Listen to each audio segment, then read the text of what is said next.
Hello friends, welcome to day trader Telugu and good evening. Sensex 305 points gain అయి 73,095 దగ్గర close అయితే, Nifty 76 points gain అయి 22,198 దగ్గర క్లోజ్ అయింది. వెరస్ బ్యాంక్ నిఫ్టీ 12 పాయింట్స్ గెయిన్ అయి 46,588 దగ్గర క్లోజ్ అయింది. ఇవాల్టి మార్కెట్స్ యొక్క price activity opening little gap down, అక్కడి నుంచి హయ్యర్ హైస్ ఫార్మ్ చేసుకుంటూ మార్కెట్ ఒక డే హైస్ దగ్గరగా Nifty and even bank Nifty ఇవాళ క్లోజ్ అయ్యింది. ఫ్రెండ్స్, ఒక స్మాల్ థింగ్ అయితే నేను మీతో షేర్ చేయాలనుకుంటున్నాను.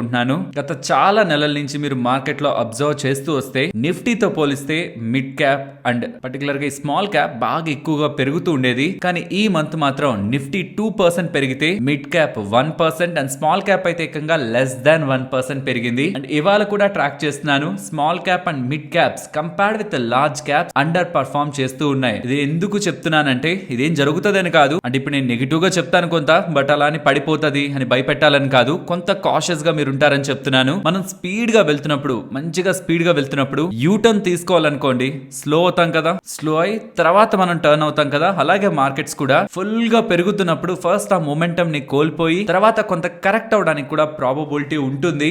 ఇన్ రీసెంట్ టైమ్స్ ఎప్పుడు జరగని విధంగా లార్జ్ క్యాప్స్ కంటే mid and small cap stocks recent గా అండర్ పర్ఫార్మ్ చేస్తూ ఉన్నాయి. If in case small caps mid caps యూఫోరియాలో మీరు higher the allocation small caps and mid caps కి ఇస్తూ ఫర్దర్ గా కూడా ఇన్వెస్ట్మెంట్స్ వాటిలోనే చేస్తూ ఉంటే కొంత కాషియస్ గా ఉండండి. బికాస్ వాటిలో వచ్చే కరెక్షన్ కూడా కొంత వైలెంట్ గా ఉంటుంది, డిస్టర్బ్ అవడానికి కూడా ఛాన్సెస్ ఉంటాయి. కాబట్టి లార్జ్ క్యాప్ స్పేస్ లో ఏమైనా ఆపర్చునిటీస్ ఉన్నాయా? ఫస్ట్ థింగ్, వాటిల్లో కూడా ఆపర్చునిటీస్ ఏమైనా ఉన్నాయా? వాల్యూ జోన్స్ లో ఏమైనా ఉన్నాయా? Because certain segment of FMCG stocks, IT stocks, pharma stocks, speciality chemical stocks, most of the cases అవి బెటర్ గానే ప్రెసెంట్ వాల్యుయేషన్స్ లో ట్రేడ్ అవుతూ ఉన్నాయి. సో వీటిల్లో ఏదైనా ఆపర్చునిటీ ఉందా అనేది ఒకసారి చెక్ చేసుకున్న తర్వాత కావాలంటే mid and small cap space లో మీకు ఉంటున్న ఆపర్చునిటీస్ చూడండి. తప్పితే ప్రెసెంట్ ఉంటున్న ఎన్విరాన్మెంట్ లో నాకు mid and small cap space లో వీక్నెస్ అయితే కనిపిస్తూ ఉంది. మేబీ అది జస్ట్ ఒక చిన్న పుల్ బ్యాక్ అవ్వచ్చు, తర్వాత అవి పెరగచ్చు, ఆర్ అందులో నిజంగానే వీక్నెస్ స్టార్ట్ అయ్యి కరెక్షన్ అవ్వచ్చు. నేను సెకండ్ కేస్ గురించి ఆలోచించి ఇక్కడ అగ్రెసివ్ గా ఇన్వెస్ట్మెంట్ చేయడం ప్రెసెంట్ ఉంటున్న డేటా పాయింట్స్ కి రిస్క్ టు రివార్డ్ ఫేవరబుల్ గా లేదనేది పర్సనల్ గా నా opinion. So at this levels mid and small cap stocks లో ఇన్వెస్ట్మెంట్ చేస్తున్న వాళ్ళు కొంత కాషియస్ గా ఉండాలి. లాంగ్ టర్మ్ కి ఇన్వెస్ట్ చేస్తున్నాను, 10-15 ఇయర్స్ నేను ఆర్జన్ తో ఉంటాను, నాకు ఏ ప్రాబ్లం లేదు. షార్ట్ టర్మ్ ఫ్లక్చుయేషన్స్ కి నేను గురి కానంటే ఓకే, బట్ నేను షార్ట్ టర్మ్ యుఫోరియాని మైండ్ లో పెట్టుకుని ఇన్వాల్వ్ అవుతున్నాను. కరెక్షన్ వస్తే నేను ఇంపాక్ట్ అవుతా అనుకునే వాళ్ళ గురించే చెప్తున్నాను. ఇక మన మార్కెట్స్ విషయానికి వస్తే యుఎస్ మార్కెట్స్ నెగిటివ్ లో క్లోజ్ అయ్యాయి, కొంత మైల్డ్ నెగిటివ్ లేండి, బిగ్ నెగిటివ్ ఏం కాదు. And bond deals 4.28%, dollar index 103.78 and ఈ క్రూడ్ ఆయిల్ కూడా ఆల్మోస్ట్ $82 per barrel మార్క్ కి బిలోనే ఉంది. ఇన్ సింపుల్ టర్మ్స్ పెద్ద చేంజ్ ఏం లేదు. ఆ డేటా పాయింట్స్ మార్కెట్ ని ఇంపాక్ట్ చేసేలా ఏం లేవు, బాండ్ డీల్స్ కానీ, డాలర్ ఇండెక్స్ కానీ, ఈవెన్ క్రూడ్ ఆయిల్ కానీ. సో వాటిని పక్కన పెట్టేద్దాం. ఇన్ మార్కెట్స్ ఒక ప్రైస్ యాక్షన్, మన ఈక్విటీ మార్కెట్స్ ఒక ప్రైస్ యాక్షన్ విషయానికి వస్తే అక్టోబర్ లో నుంచి I think October 27th market వెళ్ళిన లో 18,837, అక్కడి నుంచి సుమారుగా మార్కెట్ 17% కి పైగానే ర్యాలీ అయింది. అండ్ ర్యాలీ అయిన విధానాన్ని కూడా మీరు గమనిస్తే అక్కడి నుంచి కాన్స్టెంట్ గా హయ్యర్ హైస్ ని ఫార్మ్ చేసుకుంటూ జనవరి 15th ఏ హై నైతే ఫార్మ్ చేసిందో ఆ హై నుంచి ఇప్పటి వరకు మార్కెట్ కన్సాలిడేట్ అవుతూ రీసెంట్ టైమ్స్ లో అప్ సైడ్ అయితే బ్రేక్అవుట్ ఇచ్చి ఆ బ్రేక్అవుట్ లెవెల్స్ దగ్గర ప్రెసెంట్ మార్కెట్ అయితే కన్సాలిడేట్ అవుతూ ఉంది. అండ్ ఈ మార్కెట్ ఒక ర్యాలీని మనం వాలిడేట్ చేద్దాం అనుకుంటే, అంటే ఈ మార్కెట్ ర్యాలీ వెనక ఏవే ఉన్నాయనేది మనం అర్థం చేసుకుందాం అని ప్రయత్నిస్తే, ఎగ్జాంపుల్ ఈ మంత్ లోనే చూద్దాం. ఐటీ స్టాక్స్ 2.6% పెరిగాయి. నిఫ్టీకి వాల్యూని యాడ్ చేస్తుందా? నిఫ్టీని పెంచడంలో హెల్ప్ చేస్తుందా? రిలయన్స్ 4.3% పెరిగింది. సో ఈ రెండు కలిపే నిఫ్టీని ఈ మంత్ లో ప్రధానంగా పైకి తీసుకువెళ్ళడానికి, పర్టికులర్ గా ఆల్ టైమ్ హైస్ ని బ్రేక్ చేయించడానికి మెయిన్ గా కనిపిస్తున్న forces. And coming to bank Nifty, నాకు తెలిసి నేను చాలా సార్లు చెప్పాను బ్యాంకింగ్ స్పేస్ పరంగా నేనైతే బులిష్ గా ఎక్స్పెక్ట్ చేస్తున్నాను అప్ సైడ్ ఒక మంచి బ్రేక్అవుట్ అని. అదేంటో మార్కెట్ లో మనం ఒకటి ఎప్పుడు నుంచో అబ్జర్వ్ చేస్తూ ఇది ఈసారి ఖచ్చితంగా ఇలా జరుగుతుందని మనం వెయిట్ చేస్తూ చూస్తూ వస్తామా? అది అసలు జరగదు. అలానే బ్యాంకింగ్ స్పేస్ కూడా ఈ మంత్ 1.3% పెరిగిందంతే. నేనైతే మిగిలిన సెక్టార్స్ తో పోలిస్తే బ్యాంకింగ్ స్పేస్ లో ఒక ర్యాలీ పెండింగ్ లో ఉందని చాలా టైం బ్యాక్ నుంచి బిలీవ్ చేస్తున్నాను. అదైతే జరగట్లేదు. నేను పర్సనల్ గా బిలీవ్ చేసేది నిఫ్టీ ఇక్కడ నుంచి ఒక స్ట్రాంగ్ ర్యాలీని తీసుకోవాలంటే బ్యాంకింగ్ స్పేస్ ఒక పార్టిసిపేషన్, పర్టికులర్ గా హెచ్డిఎఫ్సి బ్యాంక్ ఒక పార్టిసిపేషన్ మస్ట్ అండ్ షుడ్ గా కనిపించాలి. అండ్ పర్సనలీ నేను అది కనిపిస్తుందనే ఎక్స్పెక్ట్ చేస్తున్నాను. సో ఓవరాల్ చెప్పాలనుకుంటుంది అక్టోబర్ లోస్ నుంచి 17% దగ్గరగా పెరిగిన మార్కెట్ ఇంకా పెరగాలంటే ఎగ్జిస్టింగ్ ఉన్న సపోర్ట్ ఐటీ స్టాక్స్ నుంచి అండ్ రిలయన్స్ నుంచి స్టేబుల్ గా మెయింటైన్ అవుతూ బ్యాంక్స్ అవుట్ పర్ఫార్మ్ చేస్తే మార్కెట్ ఇక్కడ నుంచి కూడా అప్ సైడ్ వెళ్లే పాత్ స్టిల్ ఓపెన్ లో ఉంటున్నట్టు.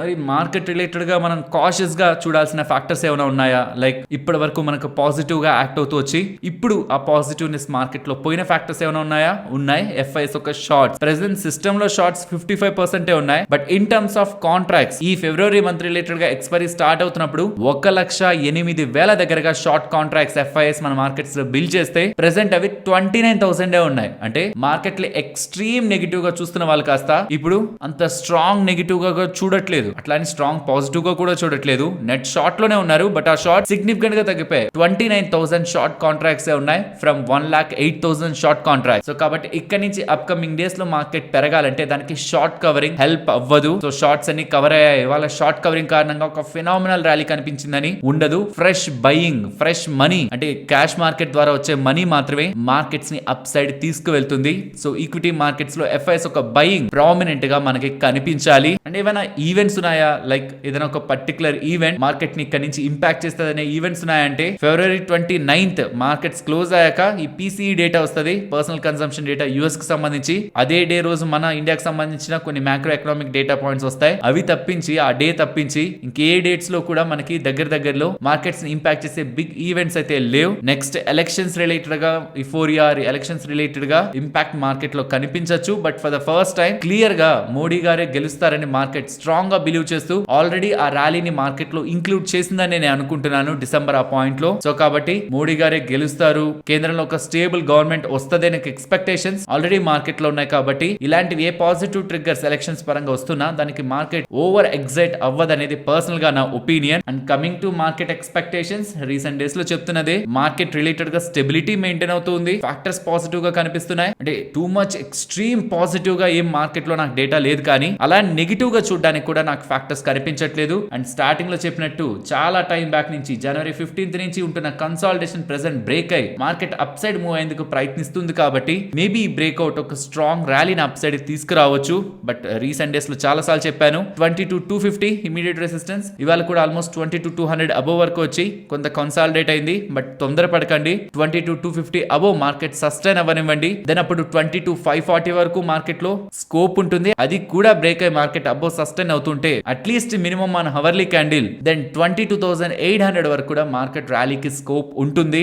ఇఫ్ ఇన్ కేస్ మార్కెట్ లో వీక్నెస్ అరైజ్ అయ్యి డౌన్ సైడ్ కి ఫాలో అవుతూ 21,950 కానీ బ్రేక్ చేసి మార్కెట్ డే ట్రేడింగ్ సెషన్ లో అంటే వన్ డే మొత్తంలో కూడా లెవెల్ బిలో కానీ క్లోజ్ అయితే 950 లెవెల్ కానీ బిలో క్లోజ్ అయితే then we can expect market towards 21,750 and then to 21,500. అంతవరకు ఆ 21,950 బ్రేక్ అయ్యి బిలో క్లోజ్ అయ్యేంత వరకు నేను పర్సనల్ గా అన్నెసరీగా మార్కెట్ ని నెగిటివ్ సైడ్ అయితే చూడాలి అనుకోవట్లేదు. ఫ్రెండ్స్, ఇలా మార్కెట్ లో ఉంటున్న ఇంపార్టెంట్ డేటా పాయింట్స్ అన్నిటిని మీకు ఎక్స్ప్లెయిన్ చేస్తూ ఇలా వీడియోని మీ ముందుకు తీసుకురావడానికి మేము పెడుతున్న ఎఫర్ట్స్ మీకు వాల్యుబుల్ గా అనిపిస్తూ ఉంటే మన వీడియోని తప్పకుండా లైక్ చేయండి.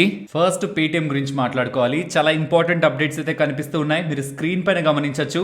విజయ్ శేఖర్ శర్మ గారు రిజైన్ చేశారనేలా మీకు ఫైనాన్షియల్ ప్లాట్ఫామ్స్ లో అప్డేట్స్ అయితే కనిపిస్తూ ఉన్నాయి. కానీ తను రిజైన్ చేసింది పేటిఎం కి కాదు, పేటిఎం పేమెంట్ బ్యాంక్స్ కి. దేనిపైన అయితే RBI వాళ్ళు రిస్ట్రిక్షన్స్ ని తీసుకొచ్చారో, దేని కారణంగా అయితే పేటిఎం స్టాక్ ఇంతలా ఫాలో అయిందో ఆ బ్యాంక్ కి, పేమెంట్ బ్యాంక్ కి చైర్మన్ గాను నాన్ ఎగ్జిక్యూటివ్ డైరెక్టర్ గాను విజయ్ శేఖర్ శర్మ గారు రిజైన్ చేశారు. తను రిజైన్ చేయడమే కాదు, ఎగ్జిస్టింగ్ ఉన్న బోర్డు మొత్తాన్ని తీస్తూ కొత్తగా 4 ఇండిపెండెంట్ డైరెక్టర్స్ తో like retire IAS officers and previous గా పబ్లిక్ సెక్టర్ బ్యాంక్స్ లో పనిచేసిన వాళ్ళతో కలిపి ఒక కొత్త బోర్డు అయితే స్టార్ట్ చేశారు. And most important thing, Paytm కి 197 కమ్యూనికేషన్స్ కి, ఈ పేమెంట్ బ్యాంక్స్ కి, ఈ పేటిఎం పేమెంట్ బ్యాంక్స్ కి మధ్యలో ఏ కనెక్షన్ లేదనే స్టెప్స్ కూడా ఇప్పుడు తీసుకుంటూ ఉండడం RBI వాళ్ళకి ఇండైరెక్ట్ గా సిగ్నల్ ని పంపిస్తున్నట్టు. మీరు ఏ కంప్లైన్సెస్ ఇష్యూ అయితే పేటిఎం కంట్రోల్ చేస్తుంది అండ్ KYC కరెక్ట్ గా లేదు, ఏ ఇష్యూస్ అయితే RBI వాళ్ళు హైలైట్ చేశారో అందులో వన్ ఆఫ్ ద ఇంపార్టెంట్ ఇష్యూని ప్రెసెంట్ విజయ్ శేఖర్ శర్మ గారు తీసుకుంటున్న స్టెప్స్ తో రిజాల్వ్ చేస్తున్నట్లయితే అర్థమవుతుంది. బట్ దానికి RBI వాళ్ళు ఎలా రెస్పాండ్ అవుతారో చూడాలి.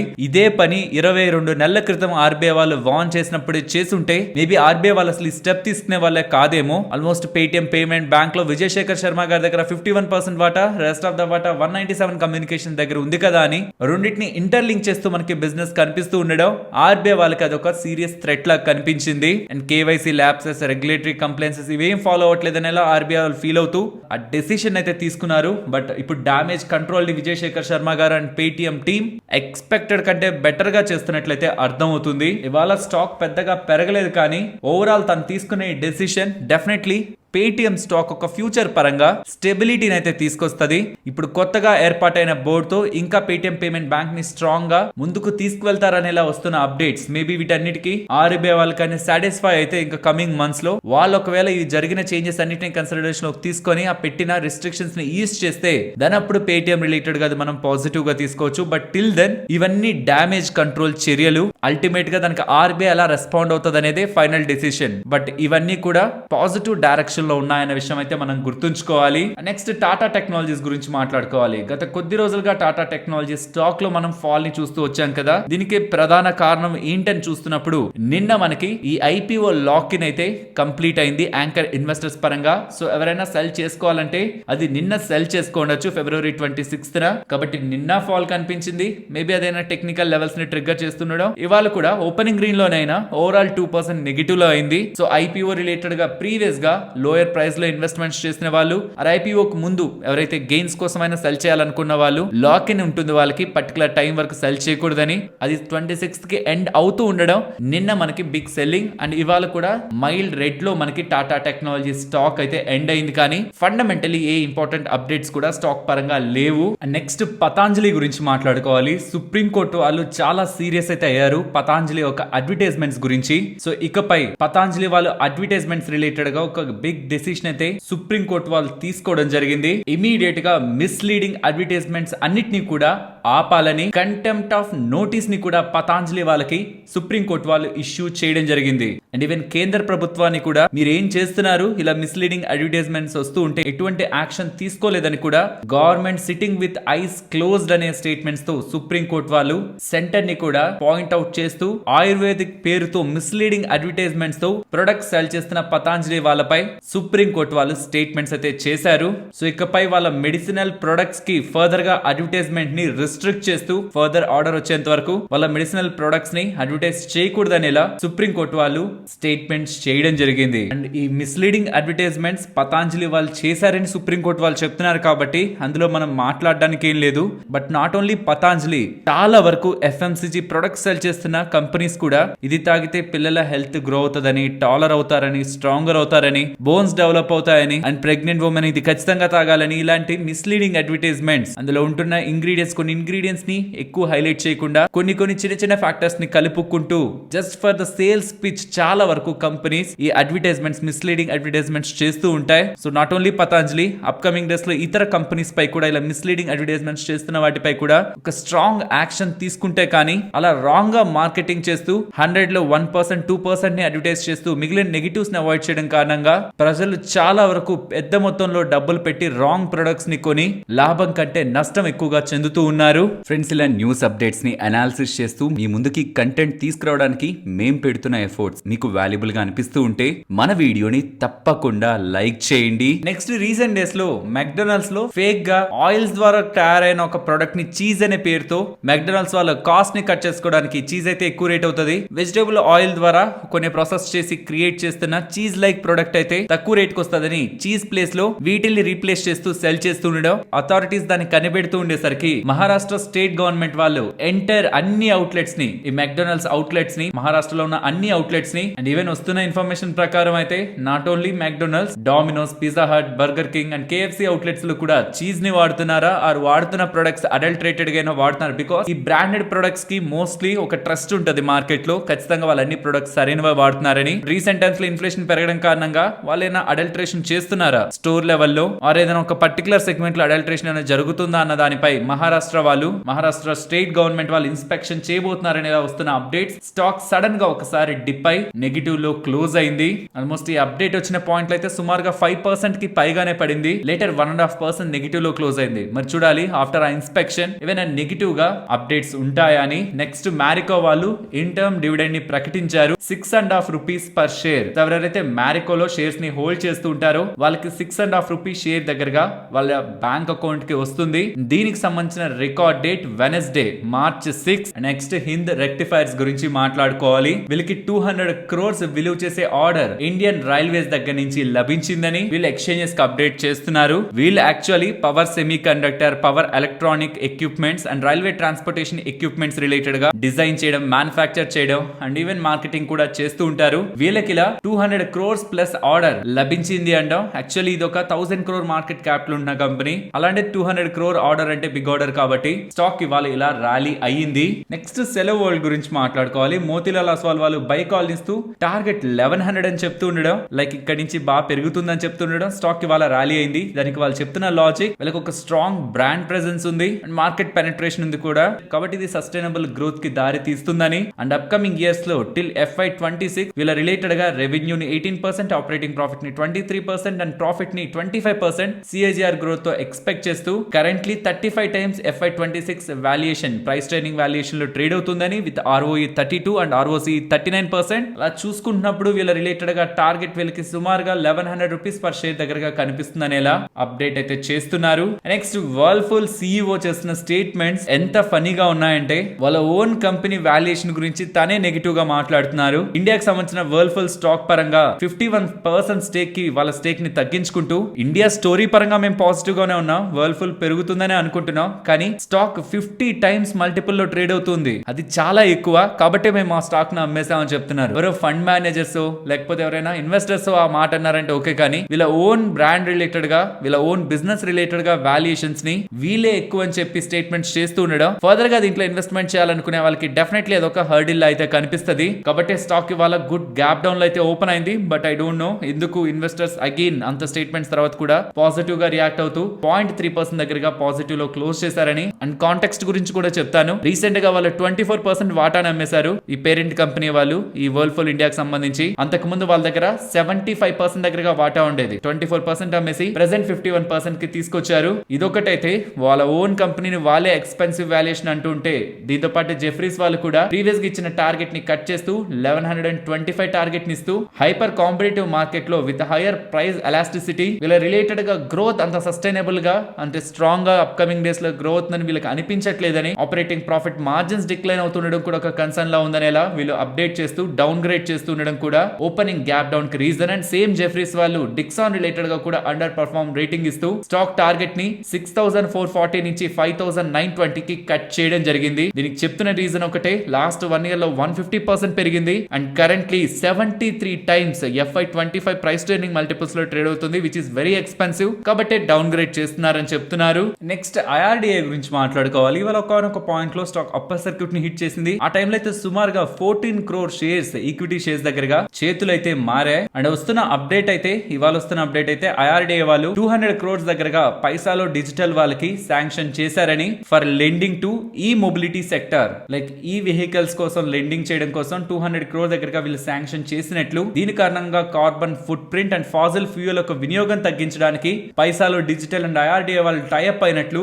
అప్డేట్స్ అయితే కనిపిస్తూ ఉన్నాయి. Next BML management financial platforms కి వచ్చి ఇస్తున్న ఇంటర్వ్యూస్ లో ఈ FY24 లో 20% రెవెన్యూ గ్రోత్ మేము చెప్పిన మాటకే స్టిక్ అయ్యామని అండ్ Q4 FY24 లో రెవెన్యూస్ 2100 crores పైగానే ఉంటుందని, operating profit margin 12 to 14% and capex కూడా 480 crores ఈ 24 లో FY24 లో చేస్తారని ఇలా అప్డేట్స్ చేశారు. అండ్ దీంతో పాటు ఈసారి రాబోతున్న numbers, Q4 numbers previous numbers కంటే బెటర్ గా ఉంటాయని, ఆర్డర్ బుక్ రోబోస్ట్ గా ఉంది అండ్ వాటి ఎగ్జిక్యూషన్ పై ప్రెసెంట్ ఫోకస్ చేస్తున్నామని అండ్ ఓవరాల్ డిఫెన్స్ సెగ్మెంట్ నుంచి వీళ్ళకి 25 to 30% దగ్గరగా ఆర్డర్ బుక్ లో కాంట్రిబ్యూషన్ ఉందనేలా BML కి సంబంధించి చైర్మన్ అండ్ మేనేజింగ్ డైరెక్టర్ గా ఉంటున్న శాంతాను రాయ్ గారు అప్డేట్ చేశారు. నెక్స్ట్ హ్యాపీయెస్ట్ మైండ్స్ గురించి మాట్లాడుకోవాలి. వీళ్ళు ఒక కొత్త వర్టికల్ ఆర్గనైజేషన్ ని అనౌన్స్ చేశారు. ఇందులో 6 న్యూ ఇండస్ట్రీ గ్రూప్స్ ఉంటున్నాయి. అవి ఏంటనేది మీరు స్క్రీన్ పైన గమనించవచ్చు. ఒకటి industrial and manufacturing, energy and utilities ఒకటి, and second the health care and life sciences, third the retail, CPG and logistics, fourth the banking, financial services and insurance, fifth the edtech, sixth the hitech and media entertainment. And ఇలా announce చేస్తూ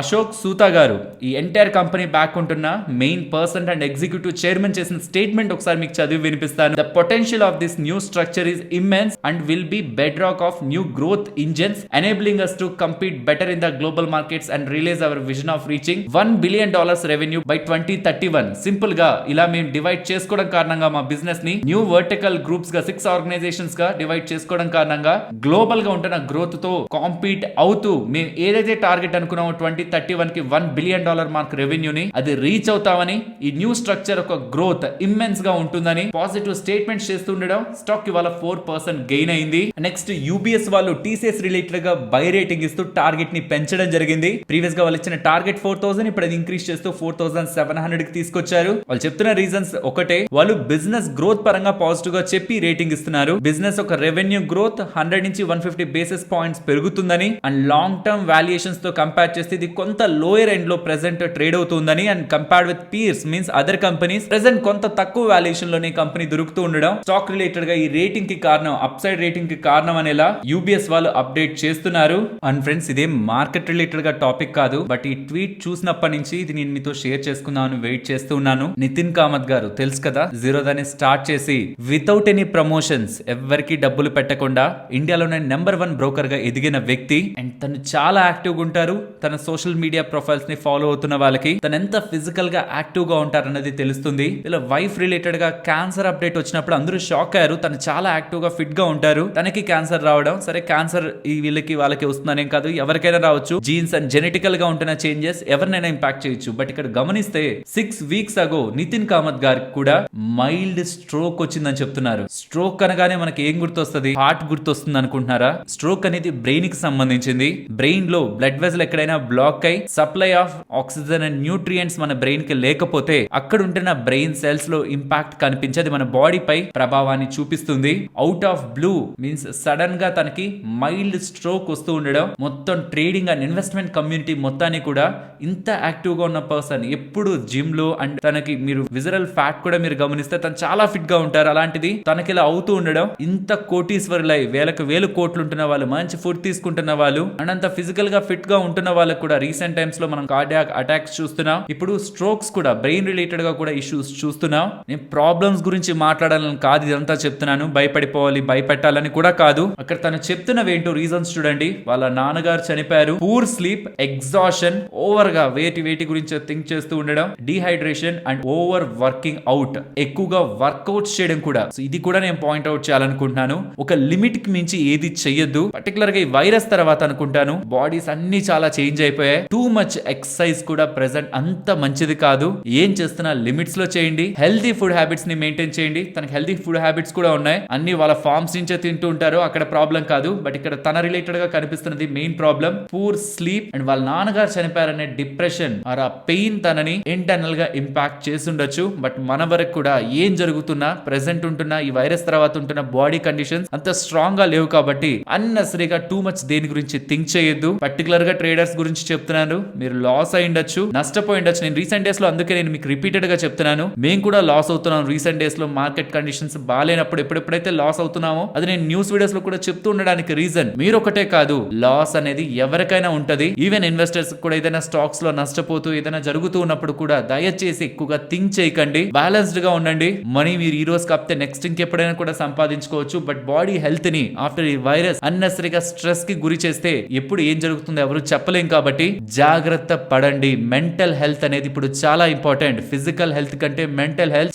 చాలా important. Stress కి గురవద్దు, over thinking చెయ్యొద్దు, mental గా balanced గా ఉండండి, proper sleep నివ్వండి. టూ మచ్ థింకింగ్, వేరొకరి గురించి నెగిటివ్ గాను ఆర్ మన గురించి మనం ఓవర్ థింకింగ్ తోనో ఎక్కువ ఆలోచనలు పెట్టుకోవద్దు. ఫ్యామిలీతో quality of time, happy time ని స్పెండ్ చేయండి, బ్యాలెన్స్డ్ గా ఉండండి. నార్మల్ ఫుడ్ తీసుకున్నా చాలు, మన మీద పడే ఇంపాక్ట్ మాక్సిమం మనం తగ్గించుకోవచ్చు. సో ఫిజికల్ గా ఫిట్ గా ఉండిపోయి మంచి ఫుడ్ తీసేసుకొని మెంటల్ గా బ్యాలెన్స్డ్ గా లేవంటే మనం ఏం చేస్తున్నా అల్టిమేట్ రిజల్ట్ నెగిటివ్ గా ఉండడానికి ఎక్కువ ప్రాబబిలిటీ ఉంటుంది. కాబట్టి ఇది నేను మీ వరకు వెళ్ళాలని అండ్ మీకు తెలిసిన వాళ్ళకు కూడా ప్రశాంతతే చాలా ఇంపార్టెంట్. ఫిజికల్ ఫిట్నెస్ కన్నా ఫుడ్ రిలేటెడ్ గా ఫోకస్ కన్నా మానసికంగా ప్రశాంతతే చాలా ఇంపార్టెంట్ అన్నది మనం అందరం కూడా గ్రహించాలి. అండ్ మోస్ట్ ఇంపార్టెంట్, దానికి ఏం డబ్బులు ఖర్చు అవ్వదు, కొంచెం మనల్ని మనం బ్యాలెన్స్ చేసుకుంటే సరిపోతుంది. ఇది మీ చుట్టుపక్కల ఉంటున్న వాళ్ళు, ఫ్యామిలీ అండ్ మీ ఫ్రెండ్స్ కూడా మీ మాట ద్వారా చెప్పేందుకు ప్రయత్నించండి. వాళ్ళని మెంటల్ గా ఎక్కువ సఫర్ అవుతూ over excite, over depression are proper గా స్లీప్ లేకుండా ఉండడాన్ని వాళ్ళు చెయ్యొద్దని,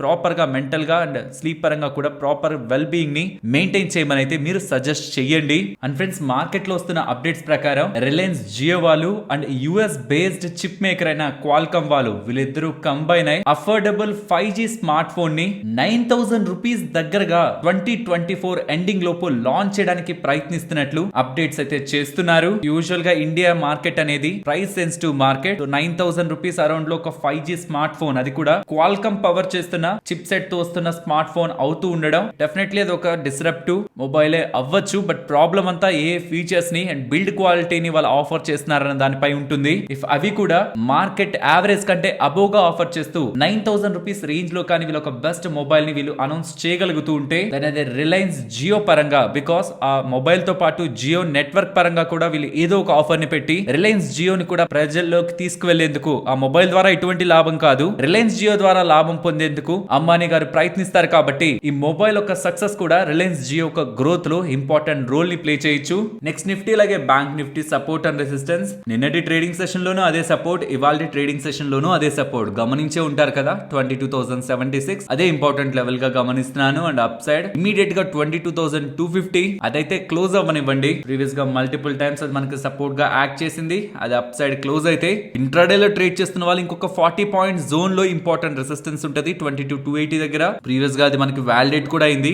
అది కూడా బ్రేక్ చేసి మార్కెట్ అప్ సైడ్ క్లోజ్ అవ్వగలుగుతూ ఉంటే, బికాస్ ఇప్పటి వరకు జరగలేదు, ఒకవేళ జరుగుతూ ఉంటే నెక్స్ట్ ఇంకొక 100 పాయింట్స్ దూరంలో ఇంపార్టెంట్ రెసిస్టెన్స్ అరౌండ్ 22,370 కనిపిస్తుంది. And coming to bank Nifty present ఉంటున్న రెసిస్టెన్స్ 46,670 బ్రేక్ అయితే 46,870 and down side 46,450 and below 46,280. And recent times లో కంటిన్యూస్ గా చెప్తూనే ఉన్నాను, మార్కెట్ ఒక రేంజ్ కొన్ని డేస్ పాస్ చేశాను, అప్ సైడ్ బ్రేక్అవుట్ అయి మార్కెట్ స్ట్రాంగ్ గా మూవ్ అయితే రేంజ్ బౌండ్నెస్ వల్ల లాస్ అవుతారని. అండ్ మార్కెట్ అయితే కొంత స్టేబుల్ గా అప్ సైడ్ ఉంది కాబట్టి లెట్స్ సీ, ఒకవేళ నేను అనుకుంది రాంగ్ అయి 21,950 బిలో మార్కెట్ వచ్చి క్లోజ్ అయితే దెన్ నేను మార్కెట్ రేంజ్ బౌండ్నెస్ యాక్టివిటీ గురించి డిస్కస్ చేస్తాను. అంతవరకు నేను మార్కెట్ ని బులిష్ గా అప్ సైడ్ చూస్తున్నాను కాబట్టి రేంజ్ బౌండ్ యాక్టివిటీని వీడియోలో రేంజెస్ లో డిఫైన్ చేయాలనుకోవట్లేదు. మరొక ఇంట్రెస్టింగ్ వీడియోతో మళ్ళీ మీ ముందుకు వస్తాను. అంతవరకు టేక్ కేర్, జై హింద్.